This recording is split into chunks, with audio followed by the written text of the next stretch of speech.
Good afternoon, ma'am.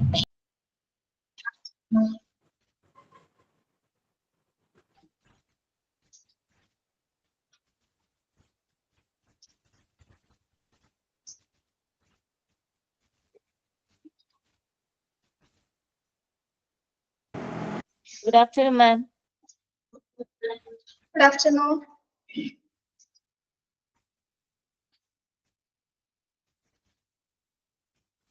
PDF കാണാലോ?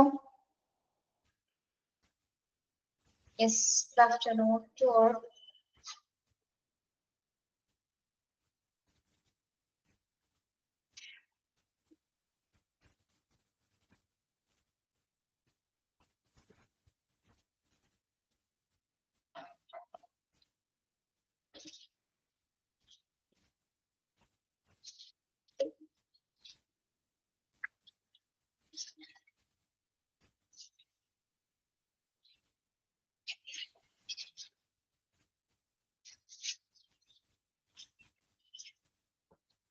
Yes, നമ്മൾ 20 measures ആണ് പറഞ്ഞുകൊണ്ടിരുന്നത് അല്ലേ? 20 measures against hazards and operation theatres.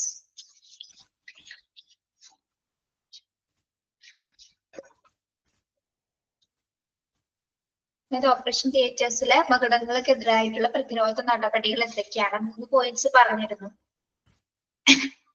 Put on shoes prepared for nose with non-slip soles. Handle sharp objects with the utmost care. Proper waste disposal also. Install downfall circuit interpreters. Call a skilled electrician to test and repair damaged equipment. Put on a radiation dosimeter, patch or other. When exposed to radiation, follow all safety instructions to lessen exposure to a minimum. എത്രയും points പറഞ്ഞിട്ടുണ്ടായിരുന്നില്ലേ? Yes. അടുത്തത് നോക്കാം.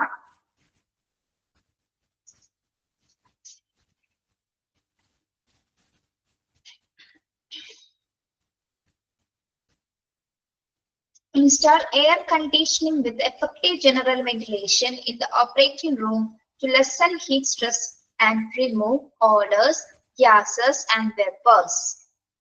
Install air conditioning with effective general ventilation. Operation theatres-നകത്ത് പ്രധാനമായിട്ട് എന്തുണ്ടായിരിക്കണം എന്നാണ് പറയുന്നത്? Air conditioning സംവിധാനങ്ങൾ, അതായത് effective ആയിട്ടുള്ള general ventilation ഉണ്ടായിരിക്കണം. അതായത് ആ റൂമിനകത്ത് അല്ലെങ്കിൽ ആ ഡിപ്പാർട്ട്മെന്റിനകത്ത് ഏതാണ് മറ്റു തരത്തിലുള്ള ഹീറ്റ് സ്ട്രെസ്സുകൾ അല്ലെങ്കിൽ ഹീറ്റ് സ്ട്രെസ് എന്ന് ഉദ്ദേശിക്കുന്നത് എന്തൊക്കെയാണ്? ഹീറ്റ് സ്ട്രെസ്സുകൾ, ഓർഡേഴ്സ് എന്ന് പറഞ്ഞാൽ എന്താ? ഓർഡേഴ്സ് എന്തെങ്കിലും തരത്തിലുള്ള ദുർഗന്ധങ്ങള് അല്ലെ, ഗ്യാസസ്, മറ്റെന്തെങ്കിലും വാതകങ്ങളോ അല്ലെങ്കിൽ വേപ്പേഴ്സ്, ഇതൊക്കെ തങ്ങി നിൽക്കാനുള്ള സാധ്യതയുണ്ട് അല്ലെ. അപ്പൊ അതിനെന്ത് വേണം? നമ്മൾ എഫക്റ്റീവ് ആയിട്ടുള്ള ഒരു വെന്റിലേഷൻ സൗകര്യം അല്ലെ, ജനറൽ ആയിട്ടുള്ള വെന്റിലേഷൻ സൗകര്യം തിയേറ്റേഴ്സിനകത്ത് ഉണ്ടായിരിക്കേണ്ടതാണ്. അതായത് താപസമ്മർദ്ദം കുറയ്ക്കുന്നതിന് വേണ്ടിയിട്ട്, ഹീറ്റ് സ്ട്രെസ് കുറയ്ക്കുന്നതിന് വേണ്ടിയിട്ട് എഫക്റ്റീവ് ആയിട്ടുള്ള ഒരു വെന്റിലേഷൻ സൗകര്യം ഉണ്ടായിരിക്കേണ്ടതാണ്. സൗണ്ട് കുറവാണോ? എല്ലാവർക്കും കേൾക്കുന്നില്ലേ? സൗണ്ട് കുറവായിട്ടാണോ കേൾക്കുന്നത്?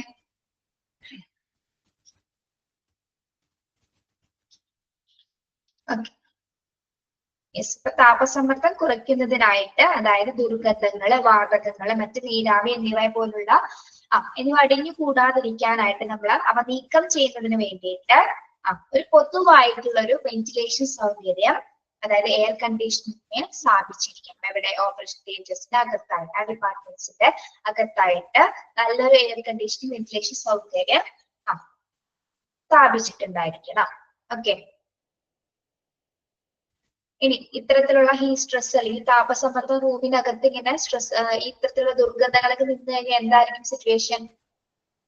ഇതിന് പുറത്തോട്ട് പോകാതെ അകത്ത് തന്നെ തങ്ങി നിന്ന സിറ്റുവേഷൻ എന്തായിരിക്കും? എന്താണ് അതിന്റെ ഒരു ആഫ്റ്റർ എഫക്ട്സ് എന്ന് പറയുന്നത്?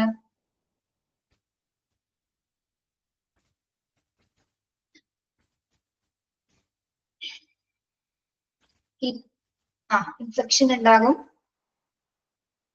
പിന്നെ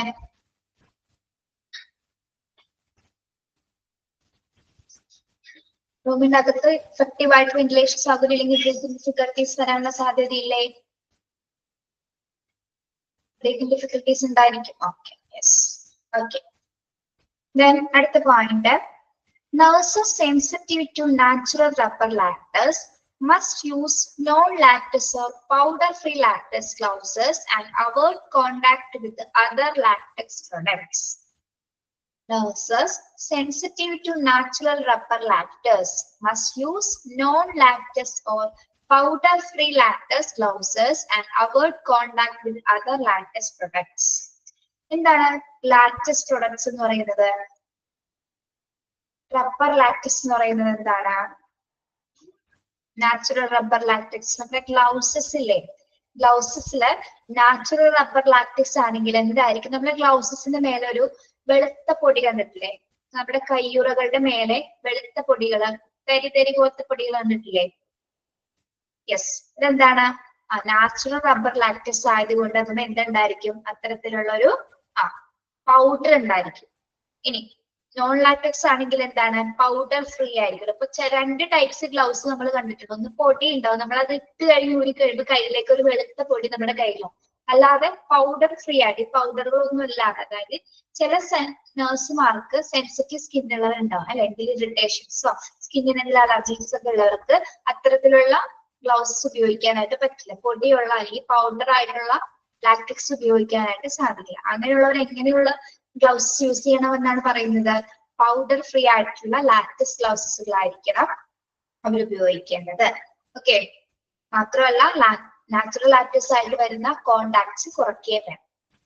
മനസ്സിലായോ? അതായത് റബ്ബർ നാച്ചുറൽ ലാറ്റക്സ് നമ്മൾ എന്തിനാണ് ഉപയോഗിക്കുന്നത്? അതിൽ പൊടി ഉണ്ടാവാനുള്ള സാധ്യതയുണ്ട്, ഒരു വെളുത്ത പൗഡർ ഉണ്ടാവാനുള്ള സാധ്യതയുണ്ട്. അത് ചിലർക്ക് സ്കിന്നിന് ചിലപ്പോൾ ഇറിറ്റേഷൻസ് ഉണ്ടാക്കാനുള്ള സാധ്യതയുണ്ട്. അപ്പൊ അങ്ങനെയുള്ള നഴ്സുമാർ എന്താണ്, പൗഡർ ഫ്രീ ആയിട്ടുള്ള ലാറ്റക്സ് ഗ്ലൗസുകൾ മാത്രമായിരിക്കണം ഉപയോഗിക്കേണ്ടത്. ഓക്കെ, മനസ്സിലായോ?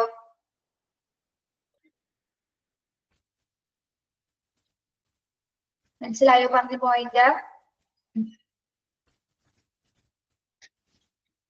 Okay,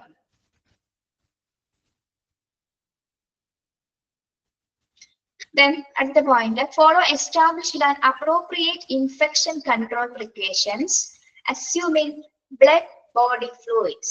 Follow established and appropriate infection control precautions, assuming blood body fluids. എന്താണ് പറയുന്നത്?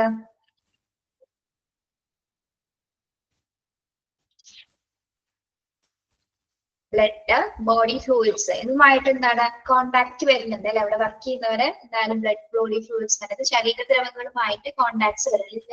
എന്താണ് അതിൽ സമ്പർക്കം വരുന്ന സമയത്ത് ഇൻഫെക്ഷൻസ് ഒന്നും ഉണ്ടാവാതിരിക്കാനായിട്ട് നമ്മൾ എന്ത് ചെയ്തിരിക്കണം? അപ്രോപ്രിയേറ്റ് ആയിട്ടുള്ള infection control precautions. Page number ഒന്ന് പറഞ്ഞു കൊടുക്കാവോ?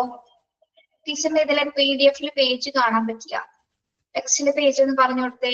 61. ഓക്കെ, അതായത് രക്തം, ശരീരദ്രവങ്ങൾ എന്നിവയിൽ നിന്നുള്ള ഇൻഫെക്ഷൻസ് തടയുന്നതിനായിട്ട് നമ്മൾ ഇൻഫെക്ഷൻ കൺട്രോൾ പ്രാക്ടീസ് അല്ലെങ്കിൽ മുൻകരുതലുകൾ എടുത്തിട്ട് വേണം ഇതെല്ലാമായിട്ട് കോൺടാക്ട് ചെയ്യാനായിട്ട്. അല്ലാത്ത പക്ഷം നമുക്ക് എന്തെങ്കിലും തരത്തിലുള്ള ഇൻഫെക്ഷൻസ് വരാനുള്ള സാധ്യതയുണ്ട്. Okay, follow established and appropriate infection control precautions, assuming blood body fluids. Okay, then ഇത് മനസ്സിലായോ പോയിന്റ്? ഓക്കെയാണോ?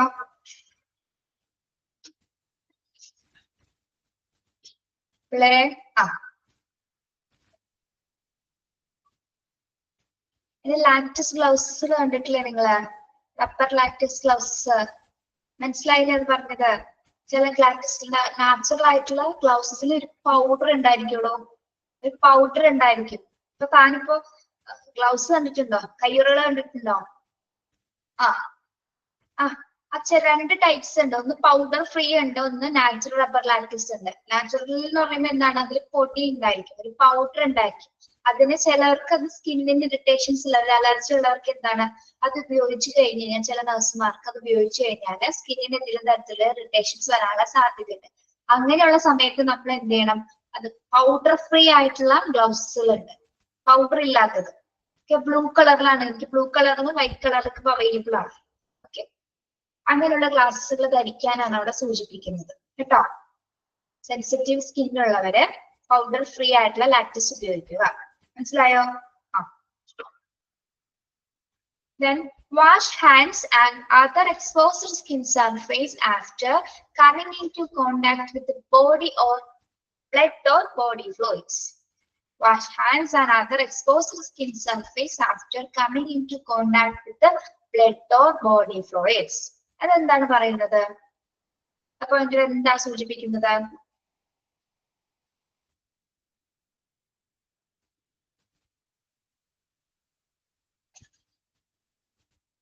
നമ്മുടെ ബോഡി ഫ്ലൂയിഡ്സോ അല്ലെങ്കിൽ രക്തമോ അല്ലെങ്കിൽ മറ്റു ശരീരദ്രവങ്ങളുമായിട്ട് നമ്മൾ കോണ്ടാക്ട് വരുന്ന സമയത്ത് നമ്മൾ എന്ത് ചെയ്തിരിക്കണം? വൃത്തിയായിട്ട് കൈകൾ വാഷ് ചെയ്യേണ്ടതാണ്. ഹാൻഡ് വാഷ് കൃത്യമായിട്ട് ഉറപ്പുവരുത്തി നമ്മൾ കഴുകേണ്ടതാണ്. അതായത് ബ്ലഡോ ബോഡി ഫ്ലൂയിഡ്സുമായിട്ട് നമ്മൾ സ്കിന്നിനായിട്ട് അതൊരു നേരിട്ടൊരു ഡയറക്റ്റ് കോണ്ടാക്ട് വരുന്ന സമയത്ത് നമ്മൾ എന്ത് ചെയ്തിരിക്കണം? അതിനുശേഷം കൈകൾ നല്ല രീതിയിൽ ശുചിയാക്കേണ്ടതാണ്. Okay. Wash hands and other exposed skin surfaces after coming into contact with blood or body fluids. Okay. Clear ആണോ?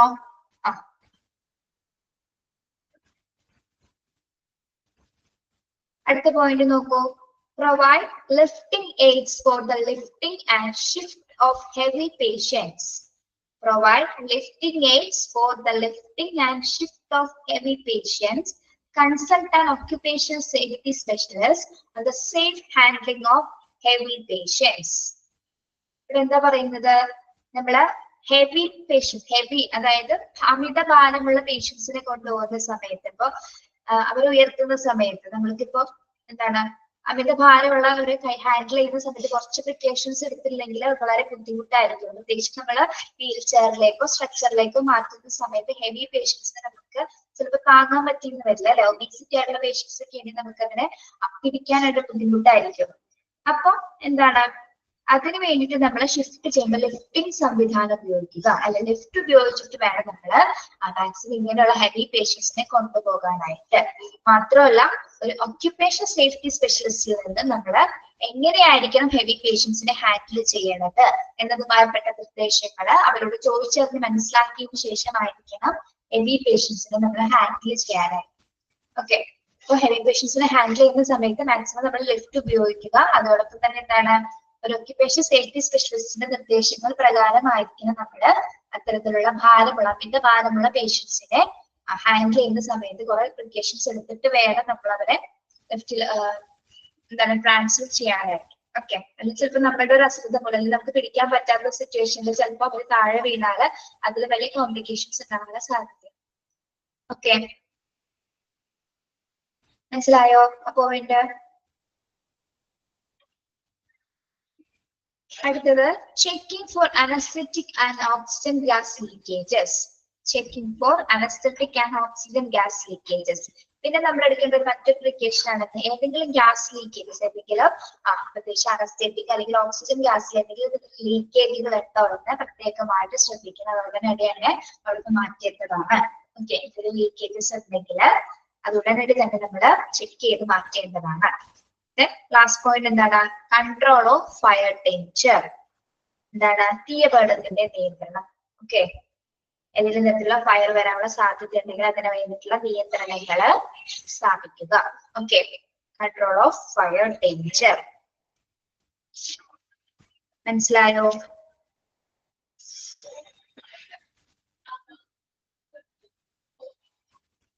ഇന്നും കൂടി പറഞ്ഞു പോകാട്ടോ പോയിന്റ്സുകള്.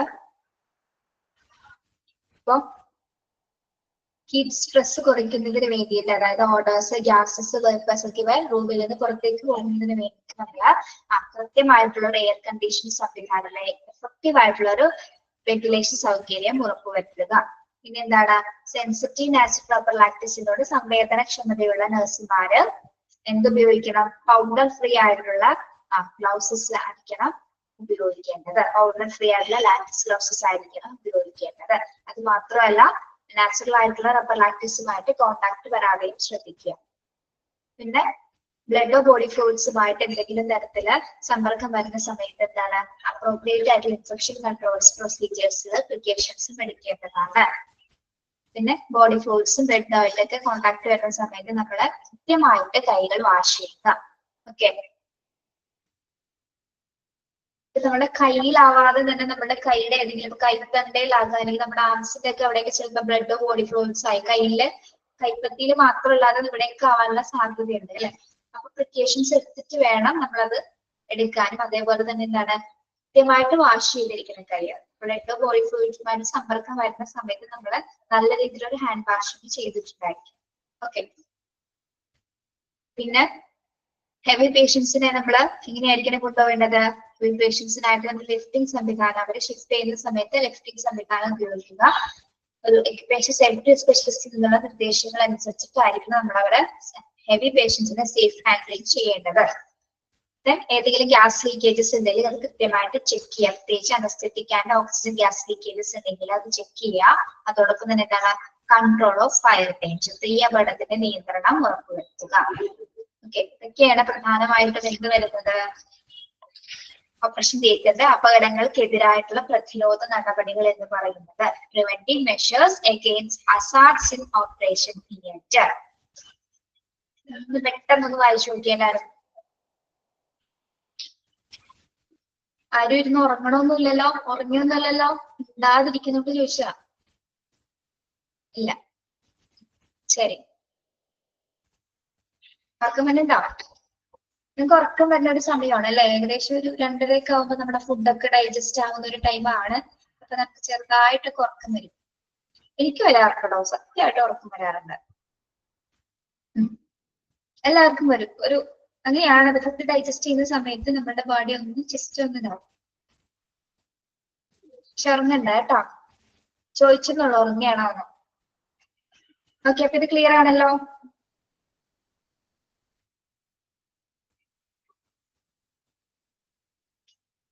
ചെറുങ്ങനെ വരും. ചെറുങ്ങനെ എന്ന് വെച്ചാൽ ചെറുതായി വരും എന്നാണോ ഹരിത ഉദ്ദേശിച്ച? ചെറുങ്ങനെ means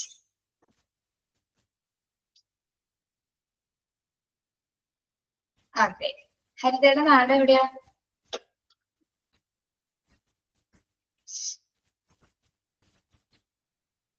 fourth point Kasaragod. Okay, fourth point എന്താണോ? ഡോസിമീറ്ററോ? ഓക്കെ. പൊട്ടാണ് റേഡിയേഷൻ ഡോസിമീറ്റർ. എന്തിനാണ് നമ്മൾ റേഡിയേഷൻ ഡോസിമീറ്റർ ധരിക്കുന്നത്? When exposed to radiation, follow our safety instruction to lessen exposure to minimum. നമ്മൾ റേഡിയേഷൻ വിധേയമാകുന്ന സമയത്ത് റേഡിയേഷൻ എക്സ്പോഷർ എത്രത്തോളം ഉണ്ടെന്ന് അളക്കാൻ വേണ്ടിയിട്ടാണ് നമ്മൾ റേഡിയേഷൻ ഡോസിമീറ്റർ ഉപയോഗിക്കുന്നത്. നമുക്ക് ബാഡ്ജ് ആയിട്ട് ഉപയോഗിക്കാം, അല്ലെങ്കിൽ പോക്കറ്റ്സിൽ ഉപയോഗിക്കാം. ഇവിടെ പോക്കറ്റ്സിൽ ഇപ്പൊ അതർ ടൈപ്സ്, പല ടൈപ്സിൽ ഡോസിമീറ്റേഴ്സ് ഉണ്ട്. ഓക്കെ, റേഡിയേഷന്റെ അളവ് മെഷർ ചെയ്യുന്നതിന് വേണ്ടിയിട്ട് കേട്ടോ. Okay, yes. അടുത്ത ഭാഗം പറയട്ടെ. Emergency equipment associated duties R. Emergency equipments associated duties are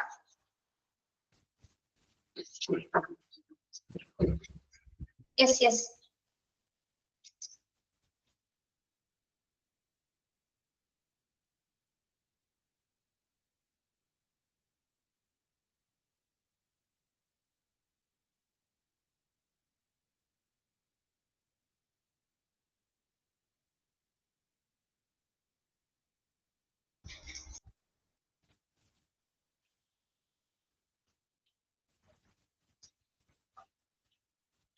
Yes, emergency equipment associated duties are.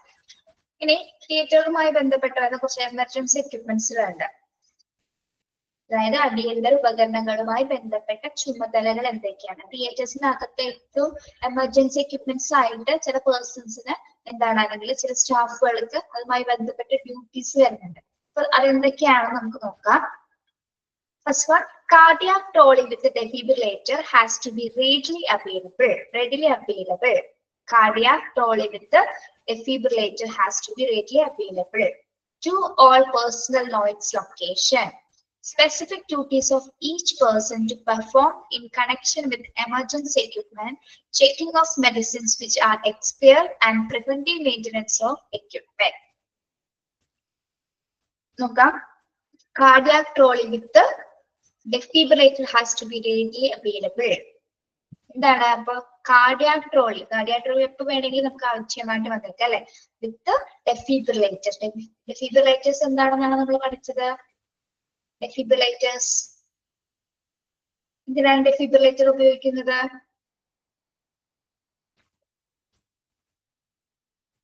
എന്തിനാണ്? ഫ്രാക്ചർ മെയിൻറ്റെയിൻ ചെയ്യാൻ വേണ്ടിയാണോ? ഫ്രാക്ചർ മെയിൻറ്റെയിൻ ചെയ്യാൻ വേണ്ടിയാണോ?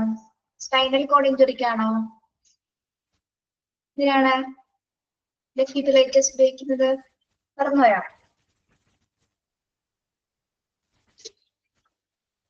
അതുകൊള്ളാലോ, പഠിച്ചില്ലേ? defibrillator നമ്മൾ എപ്പോഴായിരിക്കും ഉപയോഗിക്കുന്നത്?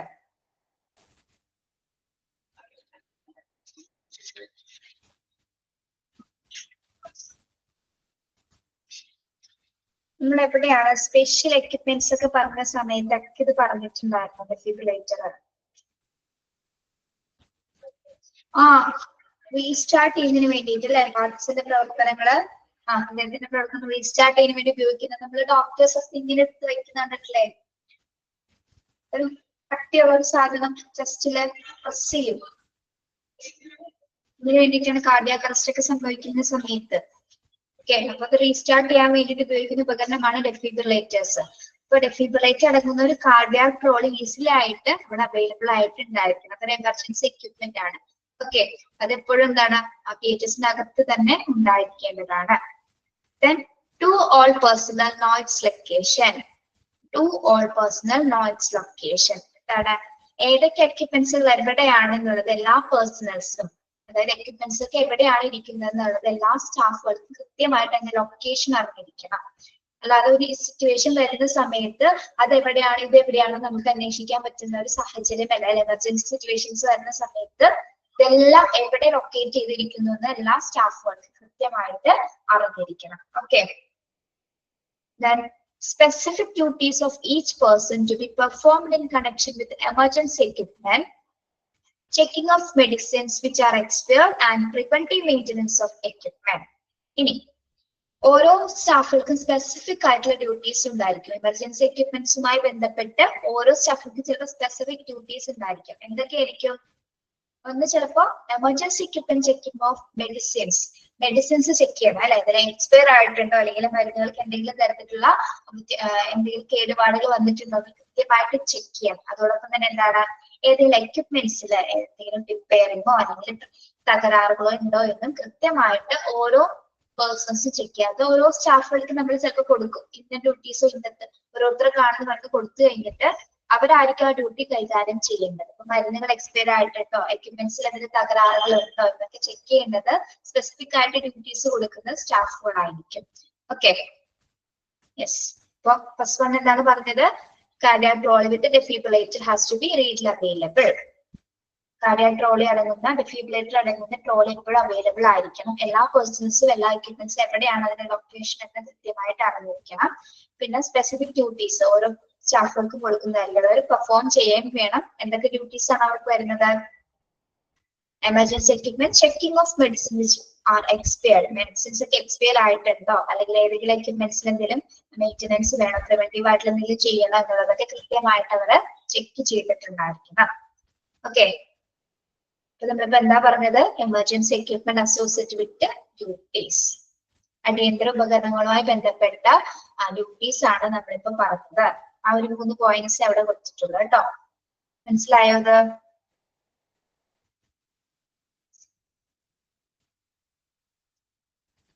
മനസ്സിലായോ?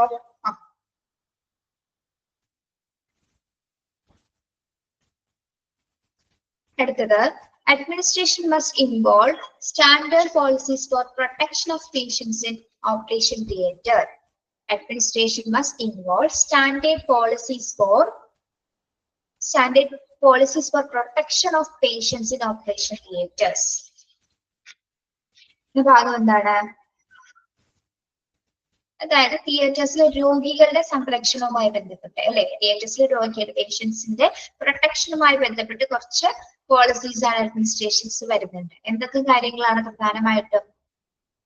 ഒന്ന്, methods of patient identification, restarting of patient during, restraining of patients during movement, protection of patients on operating table by turning on transferring, infection prevention controls. Infection prevention protocols. ഓരോ points നോക്കാം. Methods of patient identification. പേഷ്യൻസിന്റെ പ്രൊട്ടക്ഷനുമായിട്ട് വരുന്ന കാര്യങ്ങളാണ് നമ്മൾ പറയുന്നത്. എന്തൊക്കെയാണ് methods of patient identification? എന്താണ് മെത്തേഡ്സ് ഓഫ് പേഷ്യന്റ് ഐഡന്റിഫിക്കേഷൻ? അതായത് രോഗികളെ തിരിച്ചറിയുന്നതിനുള്ള മാർഗങ്ങൾ. എന്തൊക്കെയാണ് രോഗിയെ തിരിച്ചറിയുന്നതിനുള്ള മാർഗങ്ങള്?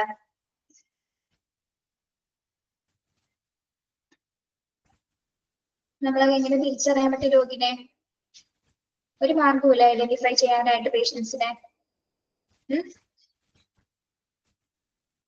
Yes, OP card. പ്രശ്നം തിരിച്ചറിയോ?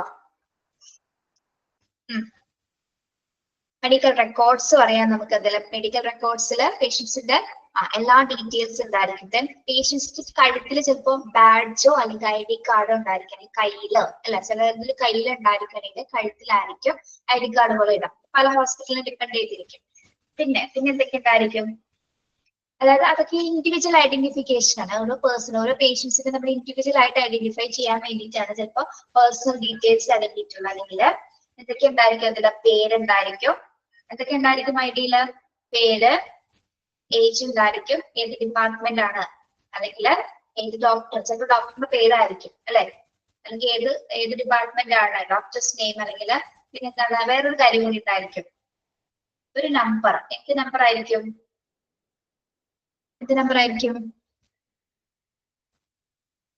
OP നമ്പർ ഉണ്ടായിരിക്കും അല്ലെ. ആ പേഷ്യൻസിന്റെ OP നമ്പർ ഉണ്ടായിരിക്കും. Yes.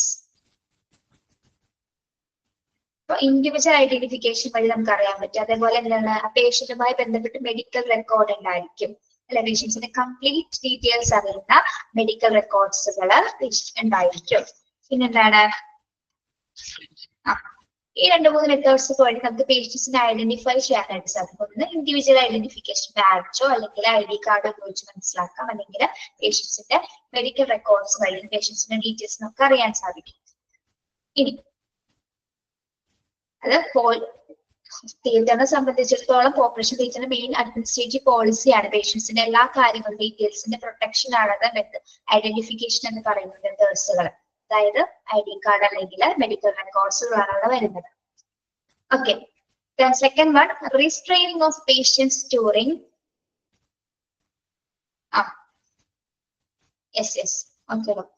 റീസ്ട്രെയിനിങ് of patients during movement. എന്താണ് restraining of patients during movement?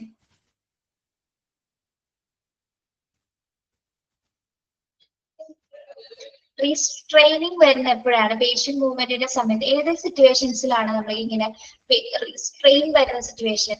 Patients move ചെയ്യുന്ന സമയത്ത് ഏതൊക്കെ സിറ്റുവേഷൻസിലാണ്?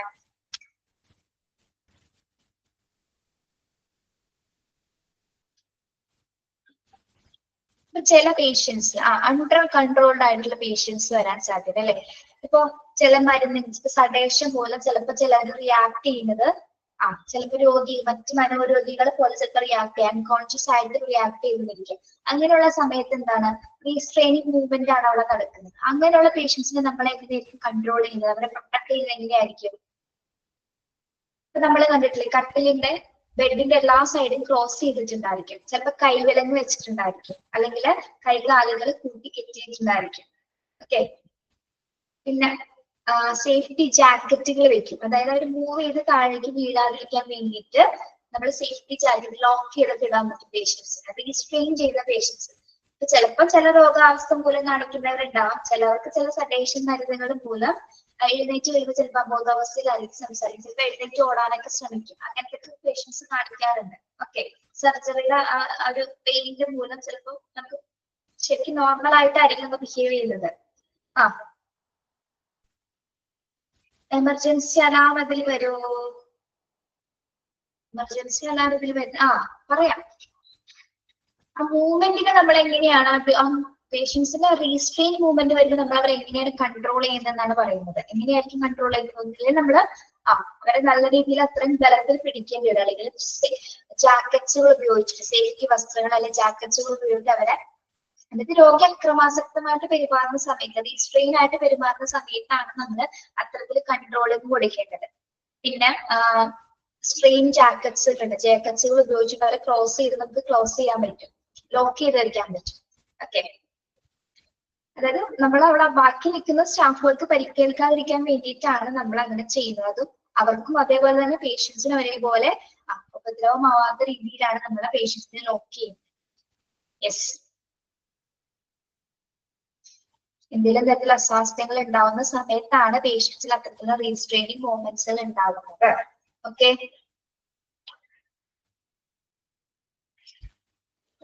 മനസ്സിലായോ? The restraining of patient during movement. അടുത്ത പറയട്ടെ നോക്കാം. Protection of patients on operating table by turning or transferring. Protection of patients on operating table while turning off or transferring.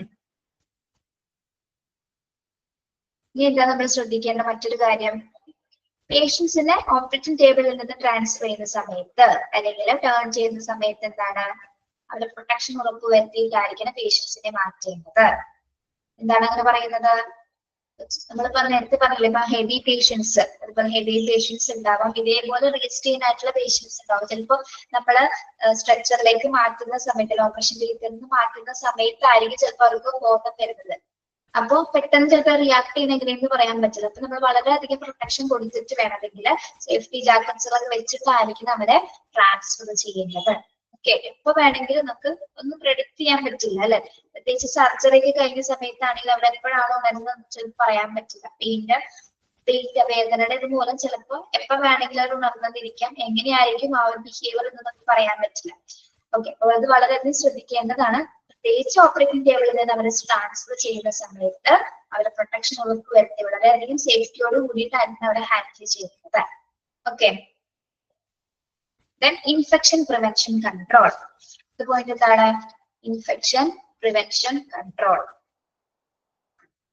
അണുബാധകൾ തടയുന്നതിനുള്ള പ്രോട്ടോകോൾസുകള്, protocol എന്നാണ്, control എന്നാണ് വായിച്ചത്.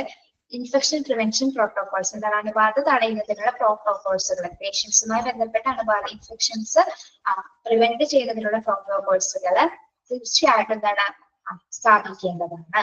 ഓക്കെ, എന്താ പറഞ്ഞത്? Administration must involve standard policies for protection. പേഷ്യൻസിന്റെ പ്രൊട്ടക്ഷനുമായി ബന്ധപ്പെട്ട് വരുന്ന കുറച്ച് സ്റ്റാൻഡേർഡ് പോളിസീസ് ആണ് നമ്മളിവിടെ പറഞ്ഞത്. ഓക്കെ, മനസ്സിലായോ? 4 പോയിന്റ്സ്. ഒന്ന്, പേഷ്യന്റ് ഐഡന്റിഫിക്കേഷനുള്ള മാർഗങ്ങൾ. ഒന്ന് എന്താണ്? ഇൻഡിവിജ്വൽ ആയിട്ടുള്ള ഐഡന്റിഫിക്കേഷൻ ഉണ്ടായിരിക്കും. അതുപോലെ മെഡിക്കൽ റെക്കോർഡ്സ് വഴി നമുക്ക് പേഷ്യൻസിനെ ഐഡന്റിഫൈ ചെയ്യാനായിട്ട് സാധിക്കുന്നു. Okay, then restraining of patient during movements. പേഷ്യൻസിനെ മൂവ് ചെയ്യുന്ന സമയത്ത് അല്ലെങ്കിൽ ഏതെങ്കിലും തരത്തിലുള്ള അൺകോൺഷ്യസ് മൂവ്മെന്റ് കാണിക്കുന്ന പേഷ്യൻസ് നമ്മൾ വളരെയധികം ശ്രദ്ധയോട് കൂടിയിട്ടായിരിക്കും അവരെ കൈകാര്യം ചെയ്യേണ്ടത്. പിന്നെ പേഷ്യൻസിനെ എന്താണ് ഓപ്പറേറ്റിംഗ് ടേബിളിൽ നിന്ന് ട്രാൻസ്ഫർ ചെയ്യുന്ന സമയത്ത് സേഫ് ഹാൻഡ്ലിംഗ് ചെയ്യുന്നതിനായിട്ടുള്ള പ്രത്യേക നിർദ്ദേശങ്ങൾ പ്രകാരം അല്ലെങ്കിൽ അവരുടെ പ്രൊട്ടക്ഷൻ ഉറപ്പുവരുത്തിയിട്ടായിരിക്കണം അവരെ ട്രാൻസ്ഫർ ചെയ്യേണ്ടത്. അതോടൊപ്പം തന്നെ എന്താണ്? ഇൻഫെക്ഷൻ പ്രിവെൻഷൻ പ്രോട്ടോകോൾസുകൾ പിന്തുടരുക, അണുബാധ തടയുന്നതിനുള്ള പ്രോട്ടോകോൾസുകൾ പാലിക്കേണ്ടതുണ്ട്. ഓക്കെ, മനസ്സിലായോ? 4 പോയിന്റ്സ് ഒന്ന് വായിച്ചു നോക്കിയേ.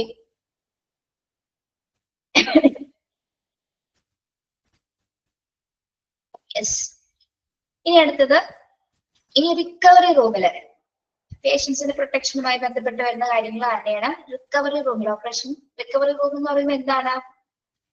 റിക്കവറി റൂം സർജറിക്ക് മുൻപാണോ സർജറിക്ക് ശേഷമാണോ റിക്കവറി റൂം?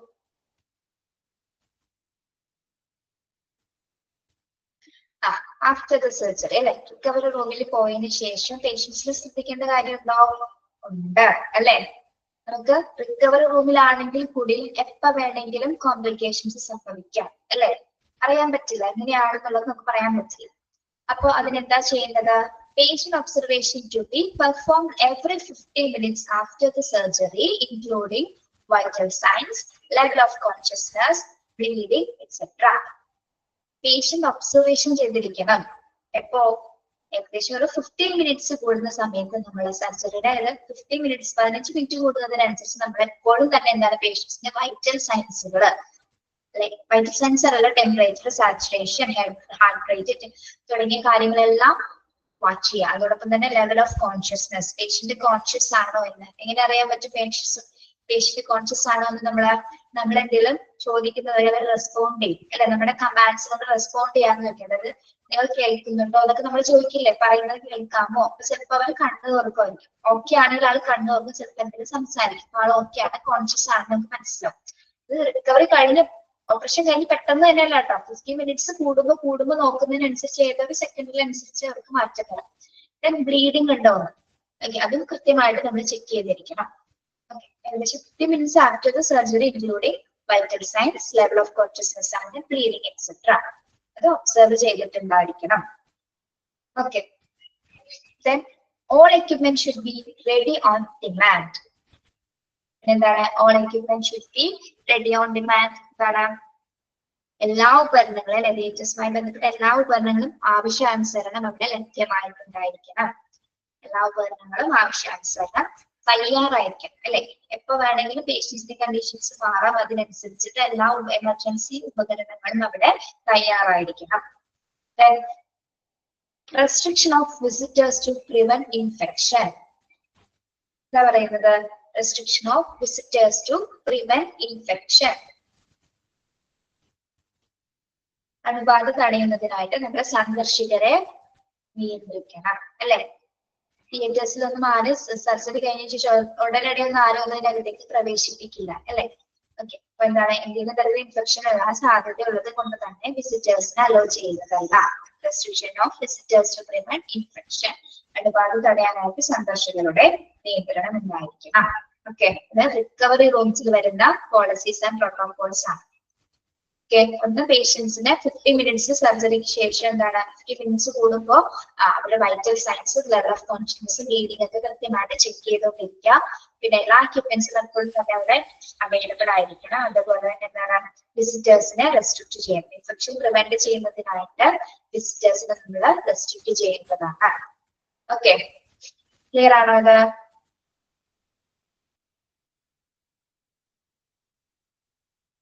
Then last ഭാഗമാണ് ഓപ്പറേഷൻ തിയേറ്റേഴ്സിലെ responsibilities of an operating room executive secretary. Responsibilities of an operating room executive secretary. Operating room executive secretary ആണ് തിയേറ്റേഴ്സിന്റെ എല്ലാ കാര്യങ്ങളും ഡീൽ ചെയ്യുന്നത് അല്ലെ. അപ്പൊ അദ്ദേഹത്തിന്റെ ഡ്യൂട്ടീസ് എന്തൊക്കെയാണെന്നാണ് നമ്മൾ നോക്കുന്നത്. Operating room executive secretaries keep the department running smoothly and effectively by greeting and welcoming patients. First one എന്താണ്? Operating room executive secretary keep the department running smoothly and effectively by greeting and welcoming patients.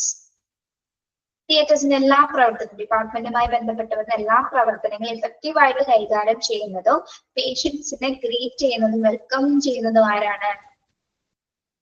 Operating room executive secretary ആണ്. Okay, അതായത് ഡിപ്പാർട്ട്മെന്റിന്റെ എല്ലാ movements, എല്ലാ കാര്യങ്ങളും കൃത്യമായിട്ട് coordinate ചെയ്യുന്നതും അതോടൊപ്പം തന്നെ പേഷ്യൻസിനെ സ്വാഗതം ചെയ്യുന്നതും ഓപ്പറേറ്റിംഗ് റൂം എക്സിക്യൂട്ടീവ് സെക്രട്ടറിയുടെ ഡ്യൂട്ടിയാണ്. Then answering questions and clear doubts. എല്ലാ ചോദ്യങ്ങൾക്കുള്ള സംശയങ്ങൾ അല്ല, എല്ലാ ചോദ്യങ്ങൾക്കുള്ള കൃത്യമായിട്ടുള്ള ആൻസേഴ്സ്. അതായത് പേഷ്യൻസിന് വൈസ് ചാൻസേഴ്സിനോ പേഷ്യൻസിനൊക്കെ എന്താണ് പലതരത്തിലുള്ള സംശയങ്ങൾ ഉണ്ടാക്കി. അപ്പൊ അതുമായി ബന്ധപ്പെട്ട് എന്താണ് എല്ലാ ചോദ്യങ്ങൾക്കുള്ള മറുപടി അദ്ദേഹമാണ് പറഞ്ഞു കൊടുക്കുന്നത്. അത് അദ്ദേഹത്തിന്റെ ഡ്യൂട്ടിയിൽ ഉൾപ്പെടുന്നതാണ് കേട്ടോ. Answering questions and clear doubts. Yes, these workers operate office equipment that include voicemail and phone system, machines, copies and scanners, and also maintain and organizing department supplies.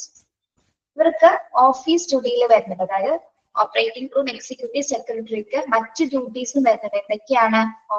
Office equipments, operate office equipment. ഹോസ്പിറ്റലിലെ അല്ലെങ്കിൽ ഇപ്പൊ operation തിയേറ്റേഴ്സിലെ office എക്യുപ്മെന്റ്സുകൾ operate ചെയ്യാനുള്ള ഒരു ഡ്യൂട്ടീസും കൂടി കൈകാര്യം ചെയ്യുന്നുണ്ട്. ഇതൊക്കെയാണ് അതില് വോയിസ് മെയിൽസ് അല്ലെങ്കിൽ ഫോൺ സിസ്റ്റം, വോയിസ് മെയിലുകള് മെയിൽ അയക്കുന്നത് അല്ലെങ്കിൽ ഫോൺ സിസ്റ്റം കൈകാര്യം ചെയ്യുന്നത്, മെഷീൻസ്, കോപ്പീസ് ആൻഡ് സ്കാനേഴ്സ് എന്നിവ, അതായത് ഓഫീസുമായി ബന്ധപ്പെട്ട് വരുന്ന എല്ലാ എക്യുപ്മെന്റ്സുകളും ഓപ്പറേറ്റ് ചെയ്യുന്നു. അതോടൊപ്പം തന്നെ എന്താണ് and also maintain and organizing department supplies. Hospital ഡിപ്പാർട്ട്മെന്റുമായി ബന്ധപ്പെട്ട് എന്തെങ്കിലും സപ്ലൈസസ് ഓർഗനൈസ് ചെയ്യണമെങ്കിൽ അതിന്റെ ഡ്യൂട്ടിയും ആരാണ് കൈകാര്യം ചെയ്യുന്നത്? ഓപ്പറേറ്റിംഗ് റൂം എക്സിക്യൂട്ടീവ് സെക്രട്ടറി ആണ്. Okay, these workers operate office equipment. അപ്പോൾ ഓപ്പറേറ്റിംഗ് എക്സിക്യൂട്ടീവ് സെക്രട്ടറി ഓഫീസ് എക്യുപ്മെന്റ്സുകളിലും കൂടി ഓപ്പറേറ്റ് ചെയ്യുന്നുണ്ട്. എന്തൊക്കെ കാര്യങ്ങളാണ് അതിൽ ഓപ്പറേറ്റ് ചെയ്യുന്നത്? എന്തൊക്കെ കാര്യങ്ങളാണ്? Voicemail, phone system, voicemail and phone system, മെഷീൻസുകൾ കൈകാര്യം ചെയ്യുന്നു, കോപ്പീസ് ആൻഡ് സ്കാനേഴ്സ്, ദെൻ ഏതെങ്കിലും തരത്തിൽ ഡിപ്പാർട്ട്മെന്റ് സപ്ലൈസുകൾ ഓർഗനൈസ് ചെയ്യണമെങ്കിൽ അത് മെയിൻറ്റെയിൻ ചെയ്യണമെങ്കിൽ അതിന്റെ ഡ്യൂട്ടീസും കൈകാര്യം ചെയ്യുന്നതും ഇദ്ദേഹമാണ്. ഓക്കെ, മനസ്സിലായോ point?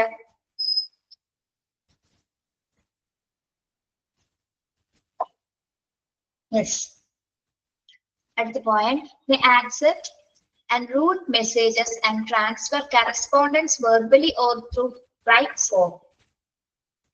They accept and route messages and transfers correspondence verbally or through write form. ഇവര് എല്ലാ മെസ്സേജസും ആക്സെപ്റ്റ് ചെയ്യുന്നു.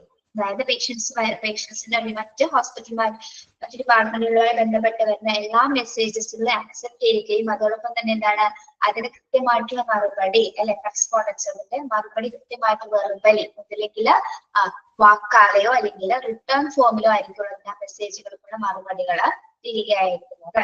ഓക്കെ, റൂട്ട് മെസ്സേജസുകളൊക്കെ ആക്സെപ്റ്റ് ചെയ്യുകയും അതോടൊപ്പം തന്നെ എന്താണ് അതിനുള്ള മറുപടി എന്റെ റെസ്പോൺസ് എങ്ങനെയായിരിക്കും കൊടുക്കുന്നത്? ഒന്നിൽ വെർബലി ആയിരിക്കും, വാക്കാലുള്ള റെസ്പോൺസ് വഴി, അല്ലെങ്കിൽ എന്താണ് റൂട്ട് മെസ്സേജസ് എന്ന് ഉദ്ദേശിക്കുന്നത് എന്താണ്? റൂട്ട്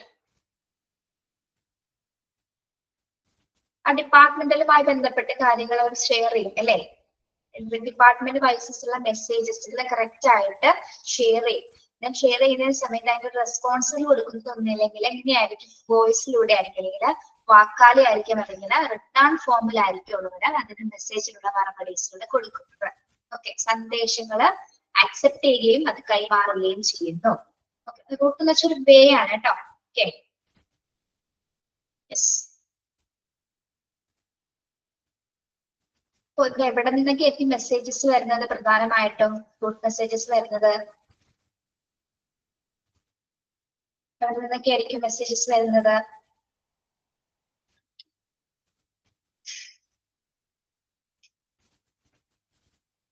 അറിയില്ല.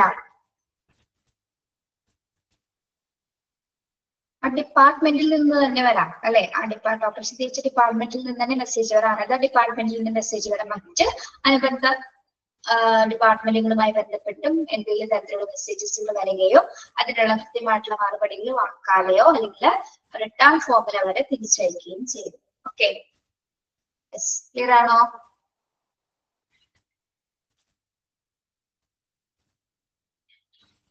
Yes.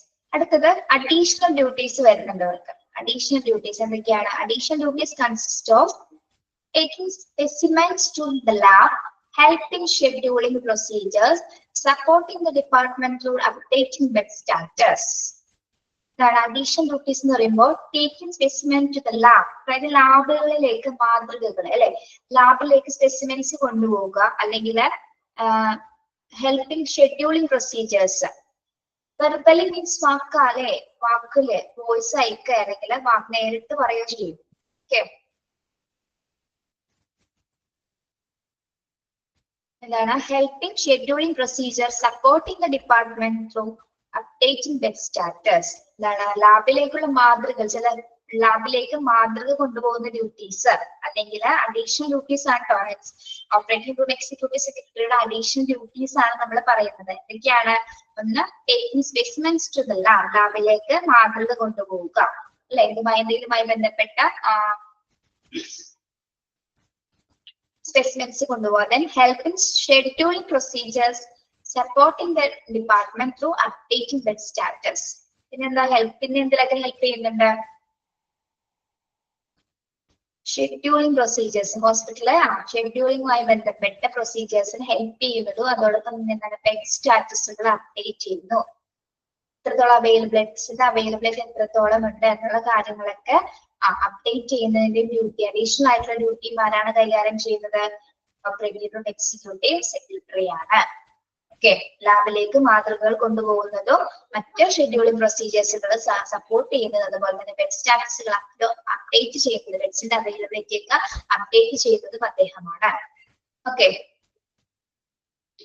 then maintaining cleanliness and order lines like cleaning nurse stations. Maintaining cleanness and orderliness.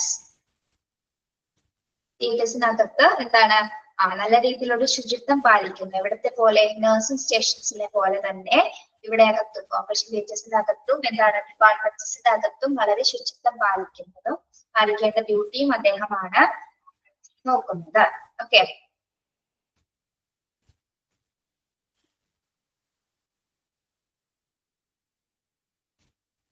Executive secretaries may also be responsible for managing and training new clerical within the operating room department.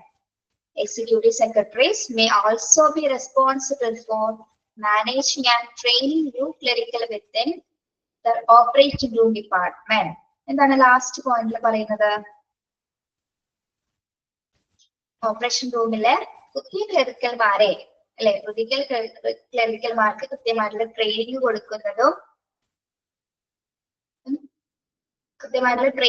അവിടെ manage ചെയ്യുന്നതും ആരാണ്? Executive secretary ആണ്. ഇതിൽ ഏതെങ്കിലും ഒരു ചോദ്യം ചോദിക്കാലോ, executive സെക്രട്ടറിയുടെ responsibility ഏതാണെന്ന് ചോദിക്കാം. ഇമ്പോർട്ടന്റ് ആണോ എന്ന് ചോദിച്ചാൽ നമ്മൾ എല്ലാ ഭാഗത്തു നിന്നും ഓരോ ക്വസ്റ്റ്യൻസ് ഇടാറുണ്ട്. ചോദിക്കാം, എക്സാമിന് വന്നുകൂടായിരുന്നില്ല കേട്ടോ. ഓക്കെ. ഓപ്പറേഷൻ റൂമില് പുതിയ ക്ലറിക്കൽമാരെ നിയമിക്കുന്നത്, അവർക്ക് വേണ്ട നിർദ്ദേശങ്ങൾ കൊടുക്കുന്നതും അവർക്ക് വേണ്ട ട്രെയിനിങ്ങുകൾ കൊടുക്കുന്നതും ആരാണ്? ഓപ്പറേറ്റിംഗ് റൂം സെക്രട്ടറിയുടെ ഡ്യൂട്ടീസിൽ ഉൾപ്പെടുന്നതാണ് കേട്ടോ.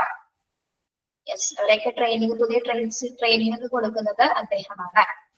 ഒന്നുകൂടി നോക്കാം. Responsibilities of an operating room executive secretary. ഇതൊക്കെയാണ് ഓപ്പറേറ്റിംഗ് റൂമിന്റെ എല്ലാ ഡിപ്പാർട്ട്മെന്റ്സിന്റെ സ്മൂത്ത് ആയിട്ടുള്ള റണ്ണിങ്ങിന്റെ പ്രവർത്തനങ്ങൾ കൈകാര്യം ചെയ്യുന്നത് അദ്ദേഹമാണ്. അതുപോലെ തന്നെ പേഷ്യൻസിനെ വെൽക്കം ചെയ്യുന്നു, എല്ലാ ക്വസ്റ്റ്യൻസിനുള്ള മറുപടി, എല്ലാ എന്തെങ്കിലും സംശയങ്ങളുണ്ടെങ്കിൽ അതിനുള്ള മറുപടി കൊടുക്കുന്നു. പിന്നെ എന്താണ് ഓഫീസ് എക്യുപ്മെന്റ്സോട് കൂടി ഇവരെ കൈകാര്യം ചെയ്യുന്നുണ്ട്. എന്തൊക്കെയാണ്? വോയിസ് മെയിൽ അയക്കുന്നത്, ഫോൺ സിസ്റ്റം കൺട്രോൾ ചെയ്യുന്നത്, machines, copies and scanners and also maintain department supplies organise ചെയ്യുന്നതിന്റെ ഡ്യൂട്ടി ഇവരാണ് കൈകാര്യം ചെയ്യുന്നത്. റൂട്ട് മെസ്സേജസുകളൊക്കെ അക്സെപ്റ്റ് ചെയ്യുന്നതും അതിനുള്ള മറുപടി ട്രാൻസ്ഫർ ചെയ്യുന്നത് ഒന്നിലെ വെർബലിയോ അല്ലെങ്കിൽ റിട്ടേൺ ഫോമിലായിരിക്കും അവർ അതിനുള്ള മറുപടികൾ അയക്കുന്നത്. അഡീഷണൽ ഡ്യൂട്ടീസ് വരുന്നുണ്ട്. ലാബിലേക്ക് പാകൃത കൊണ്ടുപോവുക, അല്ലെങ്കിൽ ഷെഡ്യൂളിംഗ് പ്രൊസീജിയേഴ്സുകൾ സപ്പോർട്ട് ചെയ്യുക, ബെഡ് സ്റ്റാറ്റസുകൾ അപ്ഡേറ്റ് ചെയ്യുക.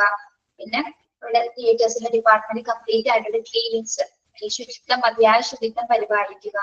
പിന്നെ എന്താണ്? പുതിയ എക്സിക്യൂട്ടീവ് ക്ലറിക്കൽമാർ അല്ലെങ്കിൽ ന്യൂ ക്ലറിക്കൽ സ്റ്റാഫുകളെ അപ്പോയിന്റ് ചെയ്യുന്നതും അവർക്ക് വേണ്ട നിർദ്ദേശങ്ങൾ പരിശീലനങ്ങൾ കൊടുക്കുന്നതും ആരാണ്? എക്സിക്യൂട്ടീവ് സെക്രട്ടറിയുടെ റെസ്പോൺസിബിലിറ്റിയാണ്. These are the responsibilities of an operating room executive secretary. മനസ്സിലായോ?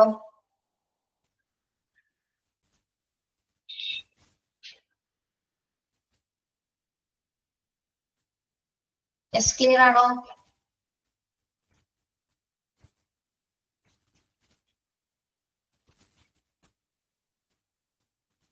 Yes, okay.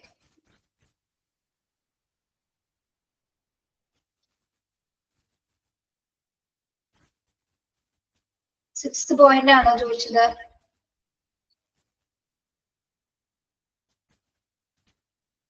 സിക്സ് പോയിന്റ് എന്താണെന്നാണോ ചോദിച്ചത്? യെസ്, വായിച്ചു നോക്കിയിട്ട് മനസ്സിലായില്ല. അത് മെയിൻറ്റെയിനിങ് ക്ലീൻനെസ് ആൻഡ് ഓർഡർനെസ്. തിയേറ്റേഴ്സിനകത്ത് കൃത്യമായിട്ട് മതിയായ ശുചിത്വവും പാലിക്കുന്ന ഒരു ഓർഡർ ഉണ്ടായിരിക്കണം. എവിടത്തെ പോലെ? നഴ്സിംഗ് സ്റ്റേഷൻസിനെ പോലെ. നഴ്സിംഗ് സ്റ്റേഷൻസ് വന്നിട്ട് വളരെ ക്ലീൻഡ് ആയിട്ടായിരിക്കും, ഓർഡറിലായിട്ടായിരിക്കും എല്ലാ കാര്യങ്ങളും സെറ്റ് ചെയ്തിരിക്കുന്നത്. അതേപോലെ തന്നെ ആയിരിക്കണം ഓപ്പറേറ്റിംഗ് ഡിപ്പാർട്ട്മെന്റിന്റെ അകത്ത്. ഓക്കെ, അതേപോലെ മെയിൻറ്റെയിൻ ചെയ്യാനാണ് അവിടെ പറയുന്നത്. ഓക്കെ,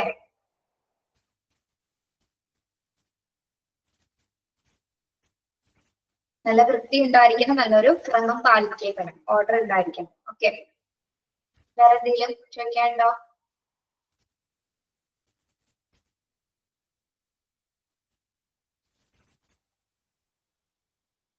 ഇല്ല. നമ്മുടെ ഓപ്പറേഷൻ തിയേറ്റേഴ്സ് എന്ന ചാപ്റ്റർ കഴിഞ്ഞു. നെക്സ്റ്റ് എടുക്കുന്നത് ഹെൽത്ത് കെയർ സിസ്റ്റം ആയിരിക്കും കേട്ടോ. Chapter unit 3 unit 3 health care system in India. അത് നെക്സ്റ്റ് ക്ലാസ്സിൽ എടുക്കാം കേട്ടോ.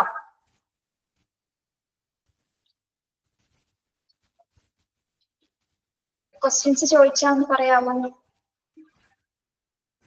3 പോയിന്റ് 3 എന്നൊന്ന് പറയണോ കേട്ടോ. 3 ഞാനിപ്പോ അത് ഐഡന്റിഫൈ ചെയ്ത് പറയേണ്ടി വരും. ടീച്ചറെ മൂന്നാമത്തെ പോയിന്റ് എന്ന് പറഞ്ഞ വ്യക്തമായിട്ട് പറഞ്ഞുതരാം.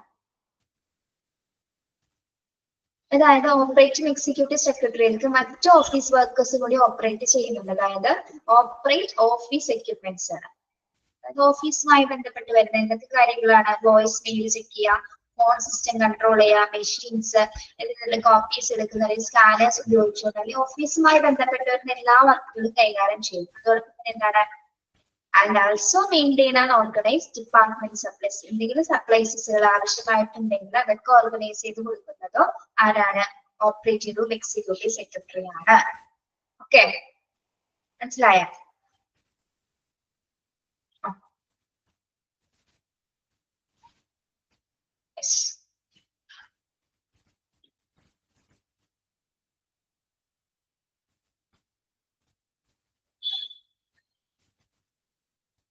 Fourth point.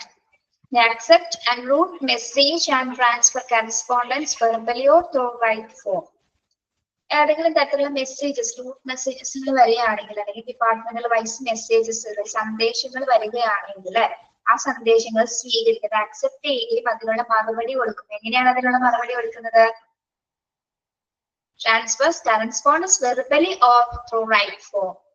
ഒന്നില്ലെങ്കിൽ നമ്മൾ വാക്കാലെ ആയിരിക്കും മറുപടി കൊടുക്കുന്നത്, അല്ലെങ്കിൽ റിട്ടേൺ ഫോമിലായിരിക്കും അതിനുള്ള റൂട്ട് മെസ്സേജസിനുള്ള മറുപടി കൊടുക്കുന്നത്.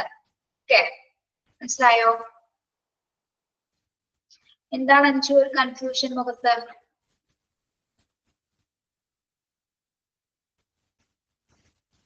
ഇല്ല. ഓക്കെ, വേറെ എന്തെങ്കിലും ചോദിക്കാനുണ്ടോ? മനസ്സിലായോ നിങ്ങൾക്ക് ഇത്രയും ഭാഗം എടുത്തത്? ക്ലിയർ ആണോ?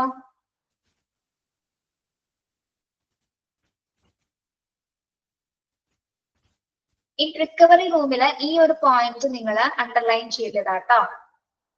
പേഷ്യന്റ് ഒബ്സർവേഷൻ എന്നുള്ള പോയിന്റ് ഒന്ന് ടിക്ക് ചെയ്തിട്ടേക്കും. ഇമ്പോർട്ടന്റ് ആണത്. Patient observation every 15 minutes after the surgery, അതൊന്ന് ടിക്ക് ചെയ്തിടാ കേട്ടോ.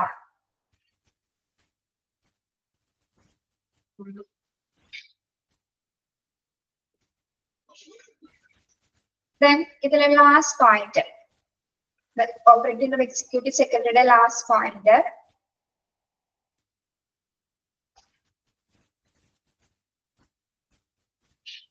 ഫോർത്ത് പോയിന്റ് ടിക്ക് ചെയ്തിടാം കേട്ടോ. ഫോർത്ത് പോയിന്റ് ടിക്ക് ചെയ്തിടാം, ലാസ്റ്റ് പോയിന്റ് ടിക്ക് ചെയ്തിടാം.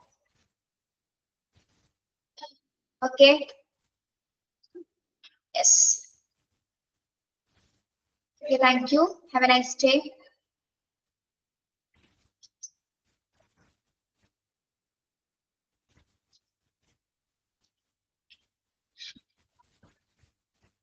ശരി, ഓക്കെ കേട്ടോ.